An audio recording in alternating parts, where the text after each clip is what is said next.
आज आपण बनवूया व्हेज चीज पिझ्झा, तेही ओव्हन यीस्ट न वापरता. खूप कमी खर्चात आणि अगदी घरातल्याच कढई किंवा पॅनमध्ये अगदी रेस्टॉरंटमध्ये मिळतो तसा पिझ्झा फक्त 15 मिनिटात तुम्ही सुद्धा घरी बनवू शकता. त्यामुळे व्हिडिओ लाईक करायला विसरू नका. एकदम परफेक्ट मेजरमेंटसह चीज पिझ्झा कसा बनवायचा चला बघूया. नमस्कार, मी आरती किचनमध्ये तुमचं स्वागत आहे. आधी आपण पिझ्झा बेस बनवून घेऊया. त्यासाठी इथे एका भांड्यात मी 2 पेले मैदा घेतला आहे.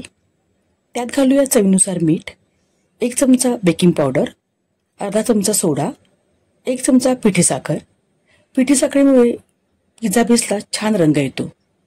आता हे सर्व साहित्य छानपैकी मिक्स करून घेऊया. आता ह्यात घालूया पाऊण पेला दही. आपण ह्यात यीस्टचा वापर करत नाही आहोत, त्याऐवजी दह्याचा वापर करायचा आहे. ज्या पिलांनी मी मैदा घेतलेला त्याच पिलांनी पाऊण पेला दही घेतलंय. या दह्यामध्येच आपल्याला मैदा मळून घ्यायचा आहे. आधी चमच्यानेच मी दही आणि मैदा सारखं करून घेते आणि आता हातानेच मळून घेऊया. पाण्याचा वापर जर गरज लागली तरच करायचा आहे, पण या एवढ्या दह्यामध्ये मैदा चांगला भिजला जातो. हे बघा, पाण्याचा वापर मी बिलकुल केलेला नाहीये, त्याची गरजच नाही वाटली. आता काय करायचं, हे पीठ आहे ना ते असं थोडं मळायचं आणि असं आपटून घ्यायचं. ही प्रोसेस आपल्याला जवळजवळ 5 मिनिटं करायची आहे. त्यामुळे पीठ चांगलं फ्लेक्झिबल होतं आणि पिझ्झा बेस छान तयार होतो. पीठ मस्तपैकी मळून झालंय. आता यावर थोडं तेल लावूया आणि पुन्हा अगदी थोडंसं मळून घेऊया आणि अगदी 5 मिनिटांसाठी याला झाकण लावून बाजूला ठेवूया. तोपर्यंत आपण पिझ्झावर घालण्यासाठीच्या भाज्या थोड्या टॉस करून घेऊया. आपण हा पिझ्झा ओव्हनमध्ये करणार नाही आहोत. ओव्हनमध्ये सगळीकडून हीट लागते, त्यामुळे भाज्या शिजतात. आपण पॅनमध्ये पिझ्झा बनवणार आहोत, तेव्हा एकाच बाजूने हीट लागते. त्यामुळे अगदी 2-3 मिनिटांसाठी मोठ्या आचेवर भाज्या परतून घेऊया. इथे मी लाल, पिवळी आणि हिरवी सिमला मिरची अशी उभी चिरून घेतली आहेत. कांदा त्रिकोणी आकारात कापून घेतला आहे. तुम्ही यात मशरूम्स, ऑलिव्ह सुद्धा ऍड करू शकता तुमच्या आवडीनुसार. भाज्या परतून झाल्यात, गॅस बंद करूया. इथे पीठ सुद्धा छान मुरलंय. आता या पिठाचे 2 भाग करूया. मी 2 पिझ्झा बनवणार आहे.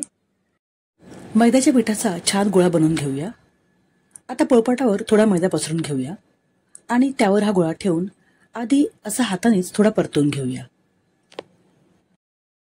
आता लाटणीने हा गोळा लाटून घेऊया. आपल्याला पातळ पोळी लाटायची नाहीये. पिझ्झा बेस थोडा जाडच असतो, म्हणून ही मैद्याची पोळी थोडी जाडसरच ठेवायची आहे. पोळी लाटून झालीये. आता एक फोर्क घ्यायचा आणि या पिझ्झा बेसला असं फोर्कने टोचून घ्यायचं, म्हणजे हा पिझ्झा बेस फुगणार नाही.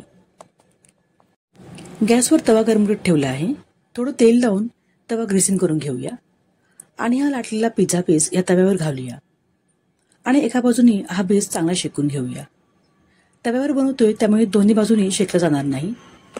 जेव्हा खालच्या बाजूने पिझ्झा बेस शेकून होईल तेव्हा हा असा पलटून घ्यायचा.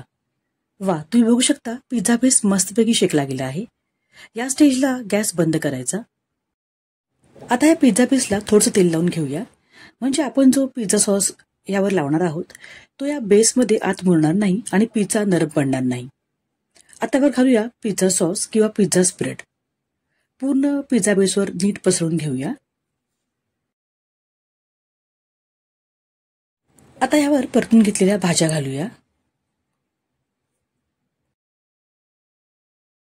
आता घालूया उकडून घेतलेले मक्याचे दाणे, पनीरचे तुकडे. हे माझी मुलगी मला मदत करते. आता यावर घालूया मोझरेला चीज. खूपसं चीज पसरूया. व्हेज चीज पिझ्झा बनवतो ना आपण. आता यावर घालूया चिली फ्लेक्स, थोडं ऑरिगॅनो आणि आता गॅस ऑन करूया.